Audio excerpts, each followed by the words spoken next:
Welcome to the BuildHERS Club podcast. We're here to bring you real conversations and fresh insights from a woman's perspective in the construction industry. Each episode will sit down with incredible guests, female builders, designers, business owners, and industry leaders to talk about the challenges, successes, and experiences that shape our careers. Whether you're a seasoned pro or just starting out or simply curious about the industry, this is your space to learn, be inspired, and connect with a community of strong, trailblazing women. Welcome back to the BuildHERS Club podcast, where women in construction and business come together to share stories of leadership, mentorship, innovation, and opportunity. My name is Teresa Williams. And I'm Zan. Today's episode is all about workforce development, mentorship, and creating opportunities for the next generation entering construction and the trades. And joining us today is Don Dykstra with Bloomfield Homes. Thank you so much for being here. I know. It's so great to be back. Be back. Exactly. You were our very first man we ever had on the podcast. Yes. So it's nice to have you back. Don is a respected leader in the North Texas building industry and a passionate advocate for workforce development and mentorship. He has been heavily involved in the construction management program at Collin College, frequently mentoring young professionals entering the industry, and was recently honored with the Dallas Builders Association's prestigious Hugh Prather Award for his leadership and impact in the industry. And I'm sure there's like 20,000 other million accolades that could go on there. And in addition to his leadership in home building, Don recently became an author with the release of his first book, Yay. Bloomfield He brought Homes. us one. Yay. So very excited. Signed. The plan comes together, sharing the story, vision, and growth behind one of North Texas's most recognized home building companies. So today we're going to talk about the growing need for skilled labor, how we attract the next generation into construction, and why mentorship is important now more than ever before. Whether you're already in construction, considering the trades as a career path, or passionate about developing future leaders, this episode is packed with insight and encouragement. And we are just so excited that you're here. Oh my Yay. gosh. Yes, seriously. Thank you so much. And for coming back. Yes. That is amazing. Yes. And I know we've kind of done a little bit of your story before, but let's just kind of start with what got you into construction. I love construction. It's such a positive business. I mean, people come in today. Before I came over here, we had, I think there's 20 families that are signing papers and getting their new home today from Bloomfield Homes. And they come to our office in their lobby and they're excited and they're taking pictures and kids are excited about getting their own room. Yeah. So it's a neat business. I mean, and why not be involved with something positive? That's right. You're building people's dreams. We are, and communities as well, because we also do land development, and you're building. Right. Yeah, we lay out these trail systems that'll 100 years from now, people will probably still be walking those trails, and the trees will be huge by then. Yeah. And you're doing a lot up in Anna, right? That's one of your bigger communities. We have 60 neighborhoods all the way around the Metroplex. 60. 60. Wow. North, south, east, west, and Anna's really near and dear to our heart. We've been there a long time, but we've also got large positions in Justin, Godley, DeSoto, Duncan. I mean, all over the Metroplex. And you're only in the DFW area, correct? Only in DFW. We are now I think the largest single market builder in the country. And wow. People ask us all the time about why don't you go to another market, or are you planning to? And we love Dallas-Fort Worth. We think it's just a tremendous place to do business, but we like to operate. We like to be in our neighborhoods on a day-to-day basis. We really don't want to be a corporate office. I enjoy being out in the field with our people, Yeah, you're not so small anymore. You guys are pretty big. I mean, just looking at the employee picture on the front of the book, that's everybody, right? You started with initially there were probably 3 or 4 of us. Right. And we call it the garage band era when we were all officed in the garage of our first model home, and we were trying to figure out how to, make music work for the home building business. So, but now I think we've got about 160 full-time and another 150 or so part-time, mostly sales assistants. So that's amazing. That's incredible. What a legacy. It's been fun. It's exciting. Yeah. How involved are you in the day-to-day? Give me, I don't know, in the life of Dawn, what does that look like? I guess I'm lucky that our folks are so willing to have me just kind of get involved in whatever I'm, whatever's interested in. Yeah.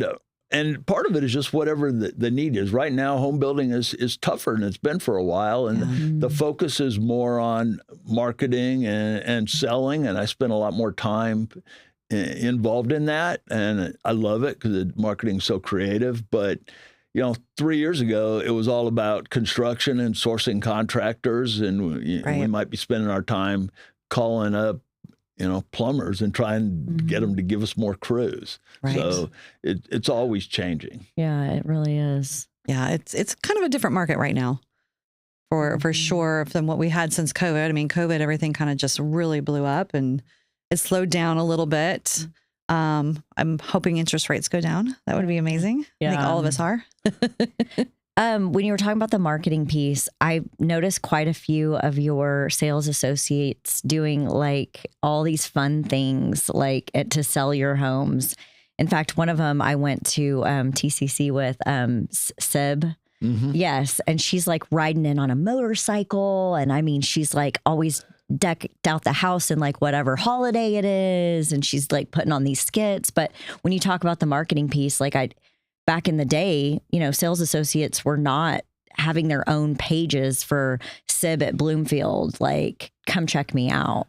Yeah, everything's sort of gone a little bit crazy with social media. Yeah. And we give them a lot of latitude to sort of create their own brand, to promote their own communities and, break through the clutter of content that's out there. Yeah, but it works. It does work. And she works and people pay attention to it. But there is a balance between, spending time decorating your model home and, smiling and dialing prospects to get somebody back out.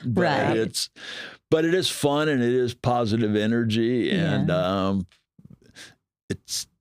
I'm always amazed at the creativity of our people. I love it. And now more than ever, you have to be extra creative, right? Yeah, it's all about content. Yeah. It's not even about what you're selling as much as what is going to capture somebody's interest in like 3 seconds. And it is interesting how people choose to buy a home based on a relationship with that salesperson. Exactly. And it's interesting is they have people who will follow them even from neighborhood to neighborhood, and they'll sell another house to someone who bought one from them 5 years ago because they trusted them, and they give them a lot of guidance through the process too, just on picking out colors and lots and for sure the right floor plan for their family. It's a pretty intimate process. I mean, you're picking where you're going to live and where you're raising your family. It's your most important investment you ever do. It is. And it's kind of fun when you think about, we probably all have, a doctor, an accountant, maybe a plumber or electrician. Well, you can also have a new home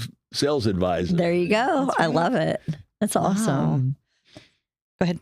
You go ahead. Okay. So walk us through, just for people who are kind of just learning about you, walk us through your journey and how you started Bloomfield Homes. Well, as I'm old now, so I get invited to do fun things like this. And I usually start every talk with Bloomfield Homes exists because I got fired. And I say that because out in our audience, there's probably someone who's going through a similar situation or may unfortunately be going through one in the future. And there is a light at the end of the tunnel. And I always say, look for it and go towards it and, say some prayers, and it's out there. And that's really how Bloomfield happened. I had, along with probably about 40 of our other folks who are now at Bloomfield, we all work for another builder in town, and they got a new CEO and, out with the old, in with the new. Right. And it wasn't that everybody wasn't doing a great job, but we were gone. So Bloomfield was, as my wife and I say, it was because we were in our mid-40s already. It was kind of like an unexpected child, but it was something we didn't expect, but it's been awesome. Yeah. That's great. Wow. And Debbie, your wife, went right along with you. Debbie came along and she was all in, and she's incredibly talented, as you both know. Yes. And she worked for free, which is really good when you're first starting out. Well, actually, she worked for jewelry. She would get, Yeah. one piece of jewelry, That's depending awesome. on how things were going. Every I year. love that. That's awesome. She didn't get dollars. She got jewelry. I love that. It's a great incentive. So one of the questions is kind of like, what was your first role? But I would imagine back then with 3 or 4 people just starting out, you had a million roles. I mean, what did that look like? I was actually, in some ways, the most useless of the 3 or 4 people because my specialty is really land and finance, and we didn't need to buy a lot of land. And once you got your bank loan and you got some other Right. stuff, we were gone. So I would be doing all these other tasks. I could be washing the windows of the model or being the sales assistant for the day or be down at the city trying to get our permit to the top of the pile or sweeping specs on a Friday afternoon so they would look good for the weekend. So one of the things and y'all have been involved in startups is you do wear a lot of hats. Yes. And it's very hard work, but it's very high energy, and it's just so rewarding as you sell your first house, you close your first house, somebody really talented joined your organization. There's just all those little steps that are, Yeah. Do you remember that feeling from closing that first home? It's all kind of a blur. I know who bought it. I mean, Right, it was, right. Yeah. it was Yeah. our How long friends. ago was that? Like what year? It was would have it? been February of 2005. We closed the first home, and it was a model. It was going to be our model, and we sold it to an investor who then rented it back to us. And then we sold our first production homes in March of 2005. Shout out to Home Marketing Services, HMS, Bob Lavelle, because they brought the buyer for that first one. So you do remember, and I do remember some of the families and the stories Right. of those first homes, because those were people that we actually, walked them through the houses Right. ourselves. Personally, yep. Interacted personally. Right. That's so awesome. cool. Yes. What was your most fun job though? Like what do you enjoy the most? I mean, I feel like you're a people person, but like what? I mean, people are just so much fun. They are. We interact with so many, but what I really enjoy today is developing neighborhoods and working with cities to accomplish things. I mean, in Justin, we just did a park that we're dedicating to the city, and it has pickleball. It has fun. these concrete ping pong and cornhole deals. It has a outdoor kind of amphitheater with the stage, so they can have music events on Friday evenings in the neighborhood. Nice. And it's that is really exciting because it's going to be there a long time, and it has potential. And that's in Justin? That's in Justin. It's That's our exciting. Timberbrook neighborhood. Timberbrook. But also, Jim Douglas is someone we do a lot of work with as a developer, and one of my passions is hiking and outdoors and trails, and walking through the woods and laying out a trail system is really a neat thing to do. I love really following fun. you on social media and getting to see the sights of your hikes. I'm like, oh, I wish I could be there, but at least I can see it through. So that's really fun. Yeah. But what's nice with Bloomfield now is we're big enough and we have enough, talented people and support, engineers, contractors, everybody else, that we can go do things that are pretty significant. Yeah. Yeah. And you get to do a lot of this, a lot of the social. We get to do social. We get to, it's fun. It gets easier. You get comfortable in the job. I mean, it's for anybody who's doing a startup out there. I mean, it's scary at first, right? Oh, yes. You don't have certainty that you're going to make it, Right. but then you get a little more comfortable, and it gets easier, and you have the flexibility to choose. Especially for me now, to choose how I spend my time, which is Yes, very a important. luxury. Yeah. Yes. And you've worked so hard for that. Absolutely. What would be your best piece of advice if someone was like doing a startup or like, and just kind of drowning and thinking maybe like, what am I doing? Like what I think you have to be careful not to get overwhelmed with everything you do. It's kind of like, I don't know if you're like me, I get up usually the night before, I'm emailing myself a to-do list because I'm old, or otherwise I wake up in the middle of the night and I add do the stuff same to thing. it. I do that too. But don't get overwhelmed by the number of things on it. Just start doing stuff, Yes. start knocking things out, keep moving forward. Yeah. Put your And blinders on and don't listen to the noise outside of, what everybody else is saying. You just got to move forward and keep going. And try to pick the things to work on too that'll move the needle. They're meaningful. Yeah. Yes. Yes. And I guess good advice is I tell people do what you don't want to do first. When you look down that list, there's a bunch of stuff that's fun and easy. Mm-hmm. You're gonna do those. Yeah. do some of the ones you don't want to do first. Yeah. The tough phone call, the personnel, the yucky stuff. reviewing some contract. Yeah. Yes. And also the things that someone else is waiting for you to do, because as soon as you do it, now they're off and hopefully working again too. So you really do want to be aware of how your work is going to affect other people. Yeah. 100%. Who was your mentors along the way? Oh, a bunch of them. And I'll give Dykstra a lot of credit, who was a regional president at Pulte, and we spent a lot of time together. And he taught me something. He said, really follow your gut. Your instincts are good. And I think most people's instincts are good, right? It's like we tell our kids, they know the difference between right and wrong. They just have to make the choice. Choose to do the right thing. Right. When it comes to luxury outdoor living, the difference is in the system behind the screen. That's why builders and homeowners across the U.S. trust Universal Screens, an industry leader known for innovation, performance, and beautifully engineered motorized screen systems. From expansive patio openings to custom outdoor living spaces, Universal's motion screens are designed to deliver smooth operation, durability, and seamless integration into the home's architecture.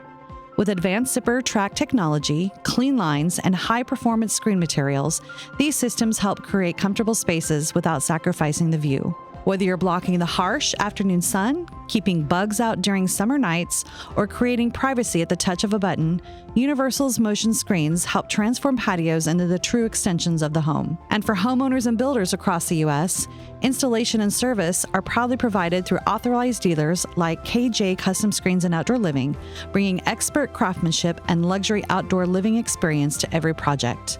Universal Screens, designed for the way you really want to live outdoors. Other thing I've learned from my dad was do business with good people. Yes. Right? Sure. I say that a lot. There's a chapter in the book about that. And it's just, life is just better doing business with good people. And I say, let everybody else go try to see who can screw each other harder. Right. Right. Well, speaking of the book, so when you sat down to write this, what were your hopes and what were you wanting to accomplish? It was a scary thing. It was one of those things that I probably didn't really want to do, but I needed to. And you didn't want to do it? You really didn't? It's intimidating. Yeah. And you're putting yourself out there. Yes. Yeah, that's true. And in a different way. You don't want to offend anybody either. Yeah, that's true. That's a good point. But you need to be honest. Yeah. So, but part of it came out of, Bloomfield, we have no structured meetings. We have no weekly sales meetings. We don't do production meetings, which frees us up for a lot of time. And it was really worked extremely well for us when we were small because you saw everybody all the time. So you didn't have communication issues. But now as we've gotten bigger, people sometimes say, well, I don't, what's going on with the company, or I don't feel like I know, what's coming next or what you're thinking. So the book started out as a way to communicate some of those, thoughts or strategies about Bloomfield. And in a moment of weakness on New Year's Eve, about 2 years ago, I ripped out a chapter that's so bad it's not even in the book. And I sent it out to Bloomfield Global, which is like 200 people. And with a cover email, it said, like a lot of you, I do goals or resolutions for a new year. And my goal this year is to write a book, and I commit to do a chapter every week. And if you want to come along for the journey, I'm going to send one out every week. And that then gave me 200 people to hold me accountable, and put pressure on. Yeah, I was going to say no pressure. And what a great way to meet your goal by telling everybody you were going to do that. Sometimes we don't say what our goals are, right? And then there's nobody to hold us accountable. Yeah. That's a Yeah. great idea. And this is really a scary thing too. And probably a lot of people are motivated by, a fear of failure, which Yes. makes you work really, really hard. Mhm. And a lot of people, it's maybe a mental illness, but you intentionally put yourselves in situations which there's risk of failure, and you know that it'll make you work very, very hard. Mhm. Oh, yeah. And I sometimes do that. And that was probably one of those cases. But the other thing with the book was I mentor now quite a bit. One is Biz Owners Ed, which I'll put a plug in for them, which is, and you've been to some Yep. of them. Yes, We thank It's you. a great nonprofit that provides mentorship and training for entrepreneurs. And this was also a way to just share in writing some of the things that we talk about there that I don't have time to cover in the Right. hour they give me. I would love to know how Biz Owners Ed started and when it started. So I wasn't part of the start, and I am lucky to have been asked to, jump on the train once it was already moving pretty fast. But Jay Rogers gets the credit for it, and he and his wife Betty, their give back to society is that they realize that in the United States, a lot of jobs, maybe most of the jobs, are created by small businesses, and they were going to help small businesses grow. And they've put together this program that I think it's 15 years now. Oh, And really? you can meet the graduates of some of those early classes, and people have done incredible things. They built huge companies, and you've been part of it. It's Yes. its own Well, community some of the and support. speakers and you bring in, and people are doing it for the right reason, right? It's Right. not a networking group. It's Right. not No. a place to go to market your services. No. It's really a place just to help and learn. support each other and to learn. Yes. Yeah. And I'm sorry, even if you are not like actively like starting your own business, there is still so much wealth of knowledge Yes. and just so many golden nuggets of greatness. These speakers are incredible. And the fact that y'all are doing this like nonprofit just to give back is just amazing. And the fact that they're coming in, I mean, It's these so are very valuable. successful people. Oh, And they're yeah. coming in, giving their time, an hour, Yes. of their time speaking about something they're very knowledgeable in. It blows my mind. And they fly in from around I the know. country Yes. for free. Yes. And just do it because we've all benefited from people that helped us along the way. There was not one speaker that my jaw wasn't really on the table. I mean, I was writing feverishly notes and like it was just super interesting. And I learned a ton. Thank you again for the invite to us, and we hope to join again. But yeah, Cheers. if you are even interested in growing and learning about business or anything, like even just how to become a better worker bee or like Right, or become a better boss and run a company in a better manner. I mean, that's what I even took away from it was some of the, standard operating procedure book. I was there for that one. And I forget his name who talked about it, but I was like, I don't even have that in my company. I've got to create one. And The sales because of that book? class, it's standard operating procedure, like everything, like from how you do your banking. I mean, just everything, how you do your training, like just everything that if, I left tomorrow, somebody could run it because they have this book. Well, that and it increased your value of your company. Yes. And you didn't know that. Yep. Yeah. And you've been in business how long now? For 17 years. right. Yeah. So it's just incredible. Yeah, that's what the one that stuck to me was when they broke out all the different revenue sources and the different valuation you get for each type of them.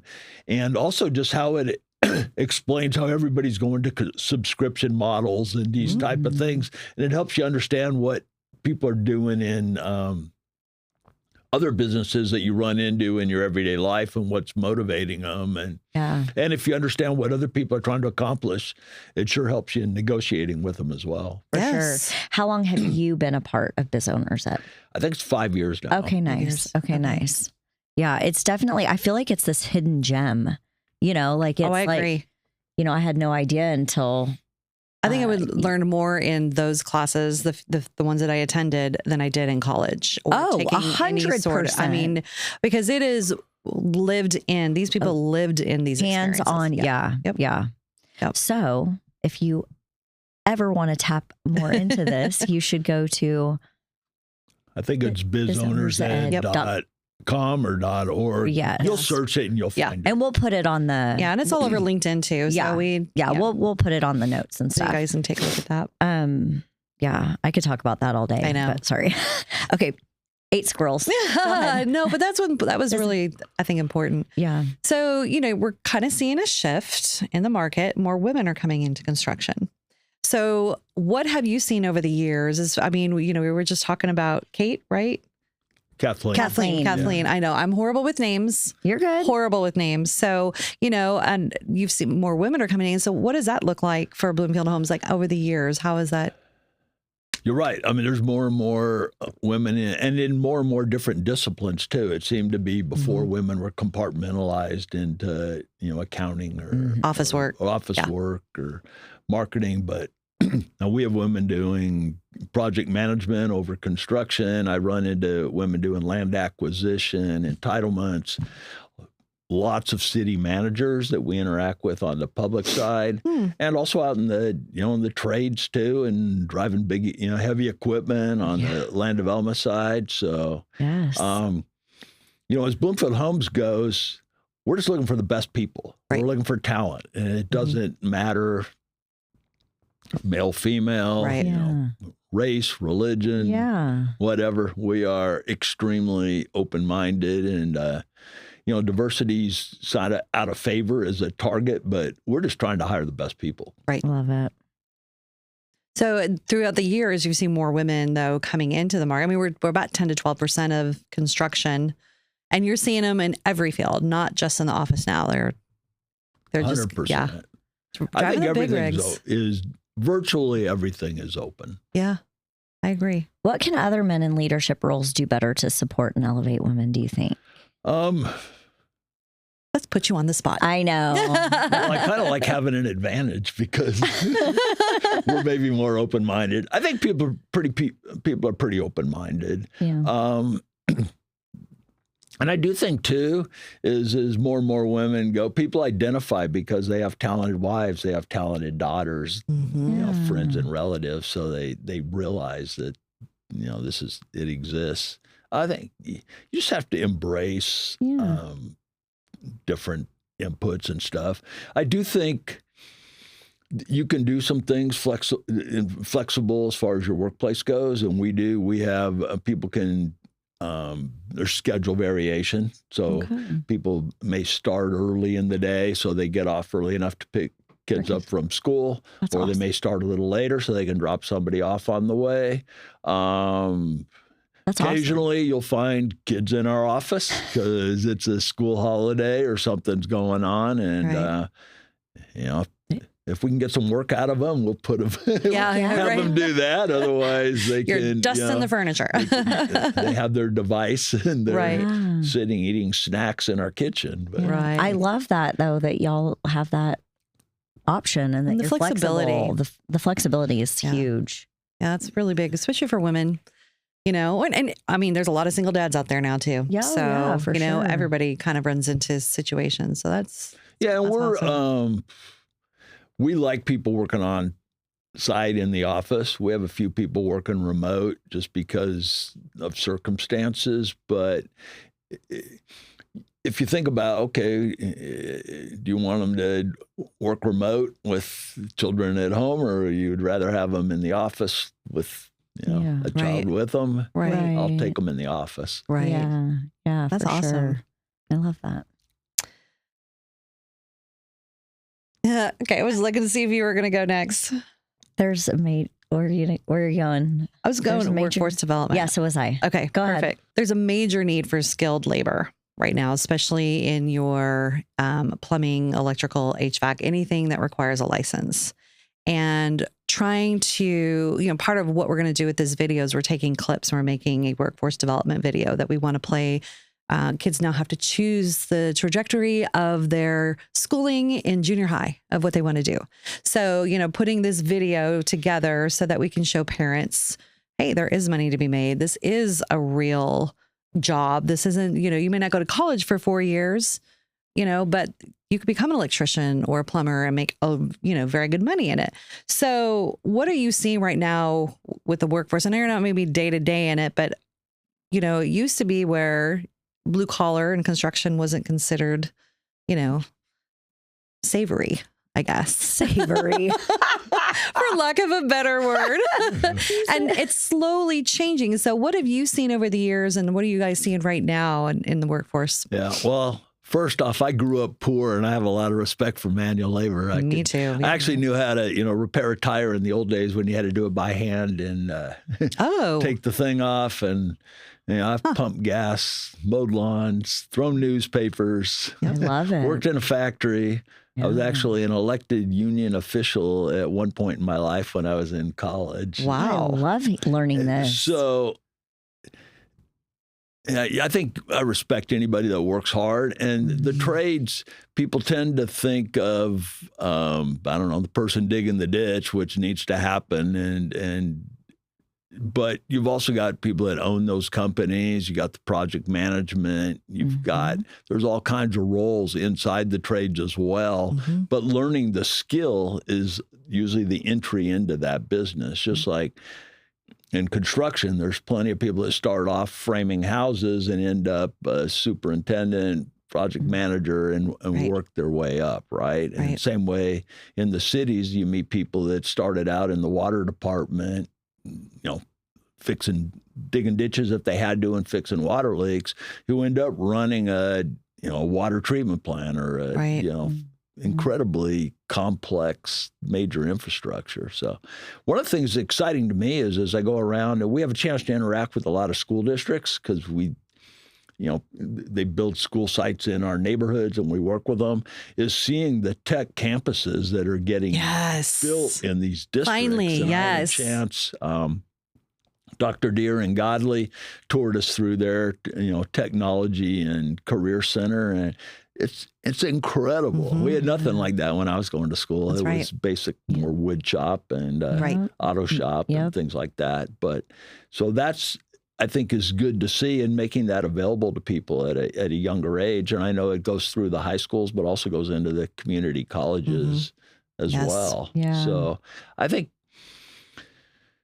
giving people exposure to it and letting them choose, and you get, I don't know, I'm always surprised that, I talk to, an electrician or a plumber and I find out, they have a degree in accounting or something, but they decided I don't like working indoors and I really don't like the man looking over my shoulder, seeing what I'm doing. So they like being out there, Right. Well, it's 8,000 hours just to get a journeyman as an electrician, right? So they're putting a lot of time and then they have to, we just had an electrician on. She's a master. She's like 35 years old and was a master by the time she was 30. So you can imagine how much this girl worked.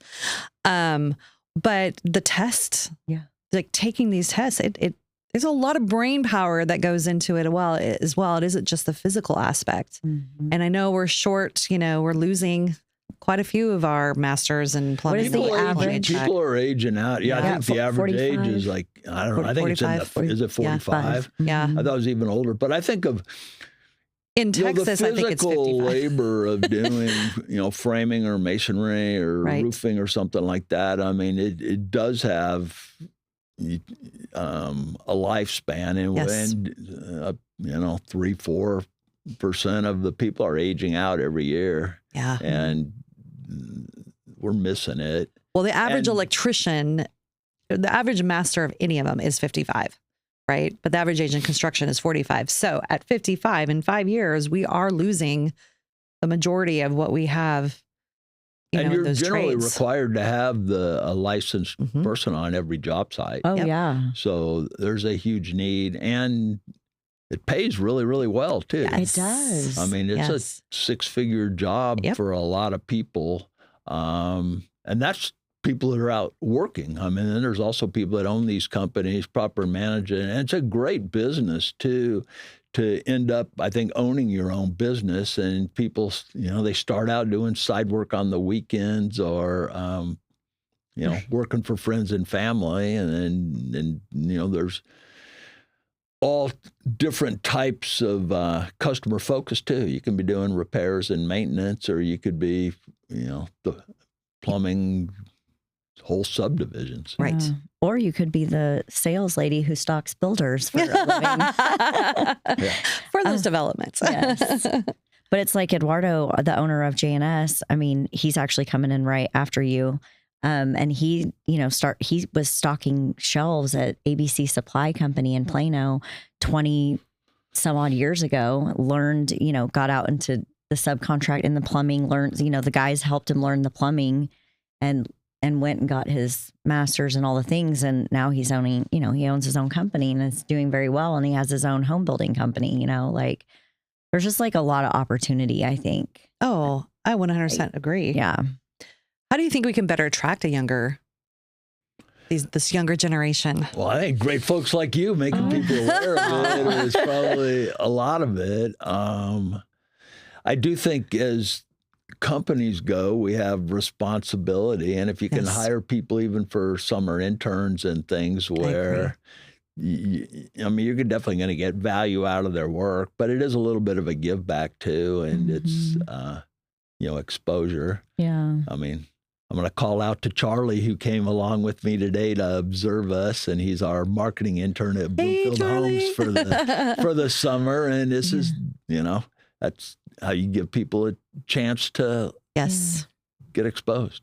Well, that's one of the things we're going to start doing on our website is we're going to start working with builders and other companies that if they do have an internship, we're going to start posting it so that these kids can go and do that. So there's an actual place for it, a central place. So that's one of the things we really wanted to encourage, any home builders out there to let us know, anybody even in the trades, anybody in construction, if you have a position, I know in college, they have to have an internship to get into the construction management program. And sometimes it's really hard to find one. So we wanted to have a place where, hey, we can post them and more people can, see that. Because I think it's very important for them to spend 3 months, watching. And you are following the best, man. I don't know if you know that, but you hit the golden egg on that one.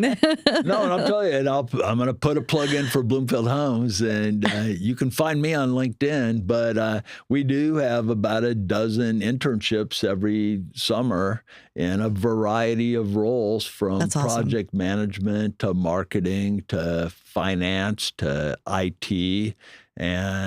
But we are looking for people that really want to take it seriously, want to work hard, and they want to learn too. Because do you know how many applicants you get?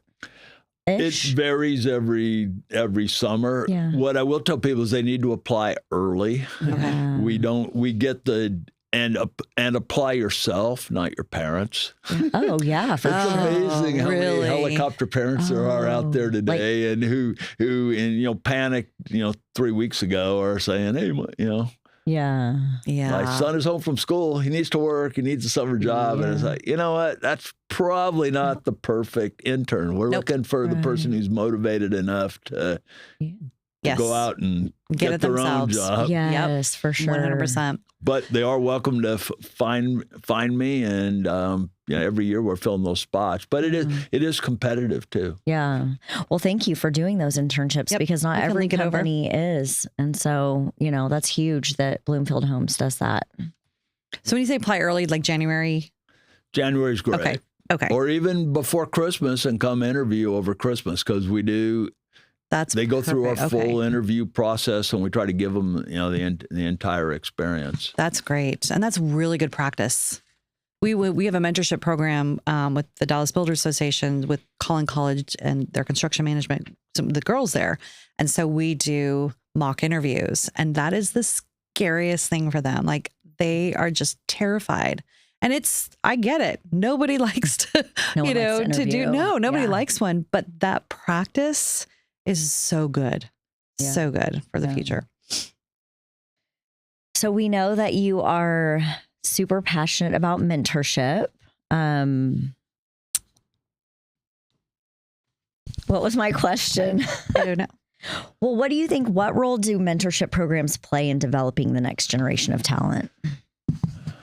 I don't know that I've always been, I'm an advocate of, formal forced mentorship because I don't think it necessarily. It doesn't work. Yeah. Doesn't always work. Yeah. It becomes sort of I say sometimes it's not a program, it's an attitude. Yep. Oh, you have to want to be able to learn something. Yeah. Yeah. And, again, I don't like overly structured meetings either, which a lot of people would say that's a really bad way to work. But why have a scheduled meeting if you don't have anything necessarily to talk about, right? For sure. So, and I do get people sometimes that reach out and, well, I want you to be my mentor. And I was like, well, I don't know, I'm willing to commit to a lot, but I take coffee or lunch with a lot of people and we'll sit down and we'll just have a good conversation and it can go. And then you can get pretty quick into people just texting, hey, what do you think of this? Or do you have a contact for this person or this company?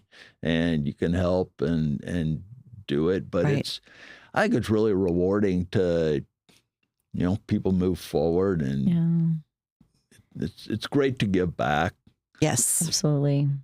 Your willingness to, grab a meeting and do that for some of us, greener folks that, need some guidance is huge. Like I know I've reached out a couple times and said, hey, let me pick your brain on this or whatever, learning from people who have been there, done that.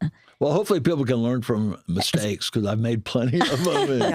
It's great if you can learn from someone else's mistake and save yourself. But again, too, it's only one person's opinion too. At the end of the day, people have to, digest the input and they have to reach their own conclusions that they are passionate about. Don't follow somebody else's advice if you're not, in agreement with it or, I like passionate about it. Right. Well, I know for us, women are just kind of coming into it. So we didn't have female mentors. All of our mentors were men, which is one of the reasons why we're doing this June series of all of our male mentors.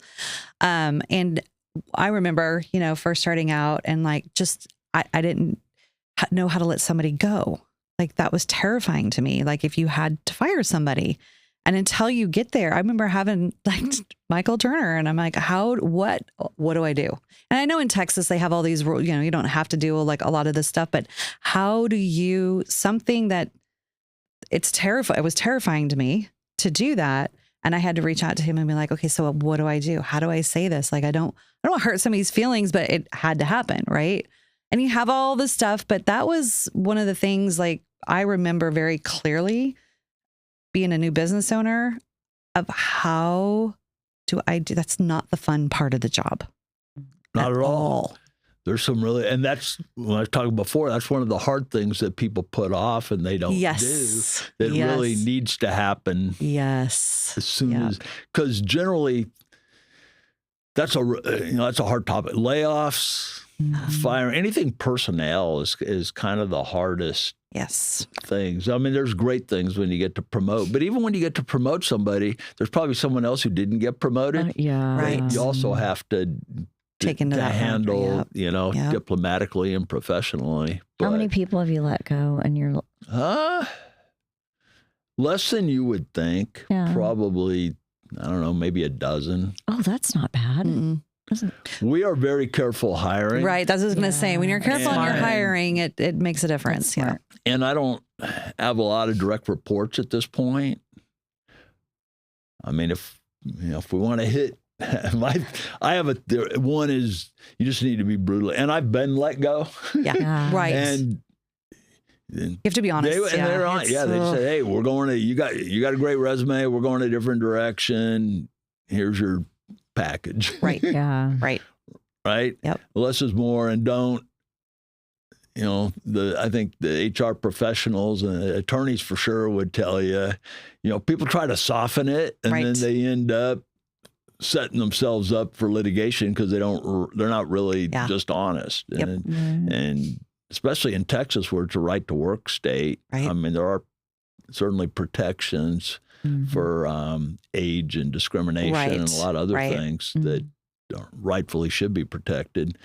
But yeah, you just need to be, I think being honest is always the best thing. Same thing giving personnel reviews, which most people don't like giving personnel reviews either. Yeah.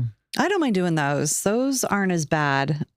It's the other one that was it's just not my favorite thing to do. We do contractor review. So when we have meetings, when contractors come into our office, our standard process is Kathleen will send an email to all of our project managers and say, okay, give me the good, the bad, ugly about this company.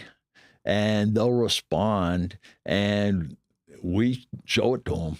And they know it's coming at this point. Yeah. But I love that you do that. And they've really, I think, have embraced it now because it's such great feedback, especially owners. They want Yes. to know. Oh, that's what I'm saying. I would want to know. Yes. And the first few times we did it, they'd be like mad at somebody. Like, I thought you were my friend. It's like, well, as a friend, I'm helping you. Yeah. Right? Yep. For sure. Because we're going to help you be your best and be successful, probably get more work, and probably not get terminated. Right. Exactly. Right. I love that. That's I do a like great that too. idea. And as a business owner, I want to know. I want to know if my guys aren't doing Well, something it only right. helps you get better. Like you said. Like, I mean, yeah. And a lot of times it's solvable, but you'll find out too, like, I don't know, a contractor, they may have different area managers who are doing things and they'll be doing great in 3 areas and one person's not. And they'll tell you, oh yeah, well, we just got rid of that person, or we're trying to find a solution, or they got too many neighborhoods and they're overworked, and hang in with us. It's not their fault. It's going to get better. It's right. But yeah, that's kind of interesting. We kind of took that turn of because nobody ever talks about that. Yeah, no. What's one thing you wish more people, especially parents, understood about this industry? I think just how positive it is. Then people tell you all the time. I talk to my builders or salespeople, or I do it too. Is you drive through a neighborhood and it's like, we created that, or people they'll take their children or their grandchildren through and show them what they built or what they did. I mean, it's really exciting. Yeah, it really is. I like that. Yeah. I like that answer because you are building something literally from the ground up. It's tangible. It is. It's real. Yeah. Yes. And it's positive, You're building people's dreams. Yeah. We're selling houses. We're not selling vapes or something. Right. Right. No, but you know what? I don't think, I'm thinking of it as a parent standpoint, that if somebody said, well, it's a very positive job, but then when you kind of break it down of you are building people's dreams, and wherever you are in that process, wherever that child looking to grow into that process, they are a part of that. So that's actually a really neat way to look at it. I like that. We get different answers on that question, and this was different. I like that one. Okay. Sure. Yep. Okay. Sorry. No, you're fine. So, we're trying to tell kids, and especially parents, there is money to be made in construction. So it doesn't matter where you're at or what you're doing, whether especially in the trades, because that's kind of what we're really promoting. Because a lot of our builders started out in the trades and then kind of moved themselves up into the building because they from the ground up. So I know you probably don't have numbers or anything like that, but let's talk a little bit about what you can make in this business. Well, I think back to, when I was in high school or college looking for jobs, and I was always jealous of the guys working construction. Back then I was working for, $2 or $3 an hour, and they were making 8 or 10. Right. So true. And everybody wanted those jobs, and they're because there was money. And part of it is, we should have been smart enough to go out to the job site and ask for a job. We probably would have got one. Well, yeah, totally. But we were scared, I guess. Yeah. Or intimidated just by a job site, right? Because you're not used to, if you're not familiar with it, it probably looks intimidating. The same way an office building would look really intimidated to someone who's never been inside an office or worked in one. Don't be intimidated. Go ask for the job. But as far as money goes, again, I don't know all the facts, but I can tell you, licensed journeyman, I'm guessing they're $80,000 to $100,000, and they can work a lot of times almost as many hours as they want, and they also, again, like I said before, there's always opportunities for side work, remodels, going into business for themselves too. Which, well, if you're going up into that masters, you're going into business for yourself at that point. Like people work underneath just for your number, So it's a really good, viable, I think, job. But sure. framers too. And I mean, just look around at the trucks they're driving.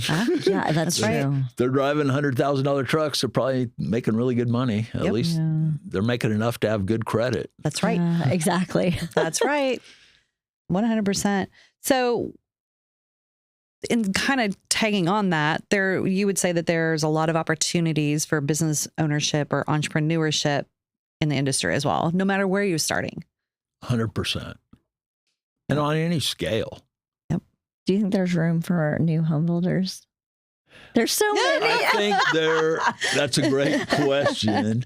One of the great things about Texas is there's not a lot of barriers to entry. In fact, a home builder doesn't even need to be licensed, which is kind of amazing. I know. It is kind of. So there's no barrier, and I've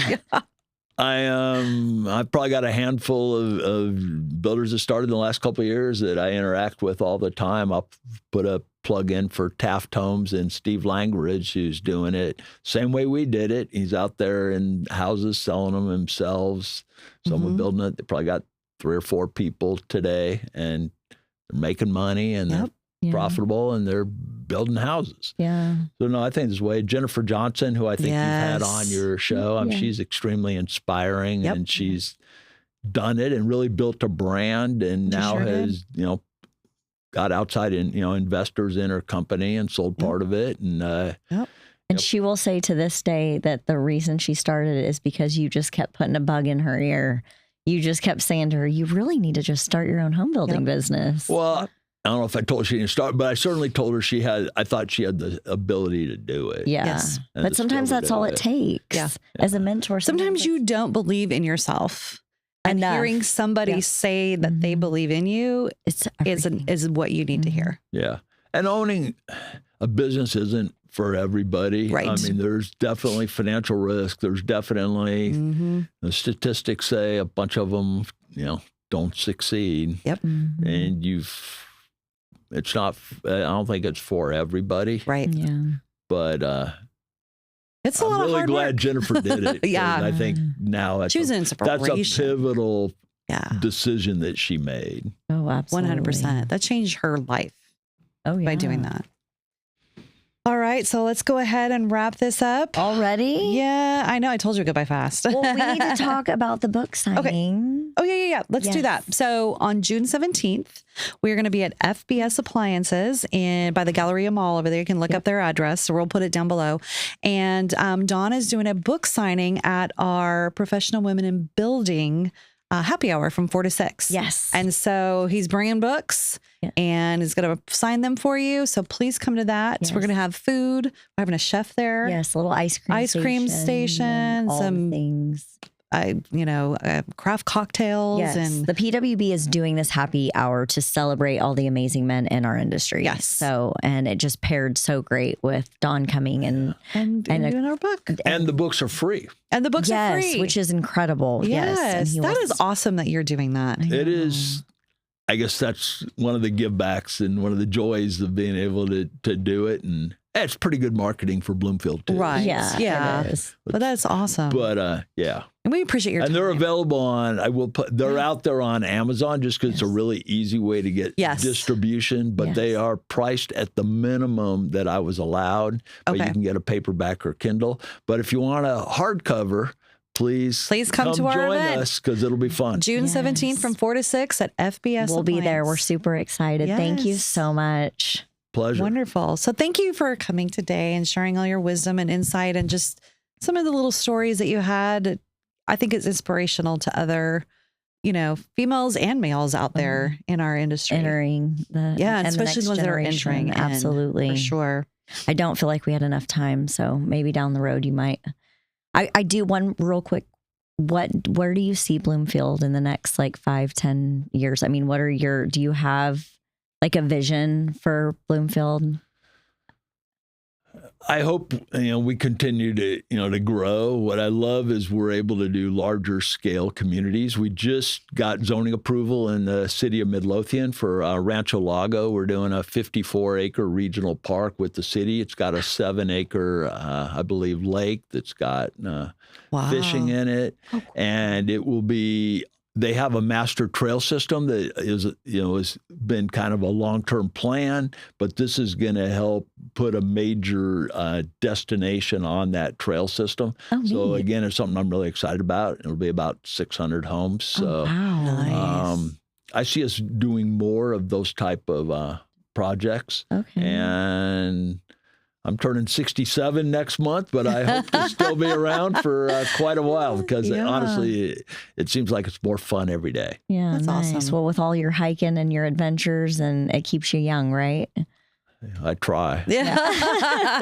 That's awesome. Oh my All right. gosh. Well, thank you so much again for coming in. We appreciate it. Zanika, take us out with a quote. Anybody can build a house, but the people who truly change this industry are the ones who build leaders, create opportunities, and leave the ladder down for the next generation to climb.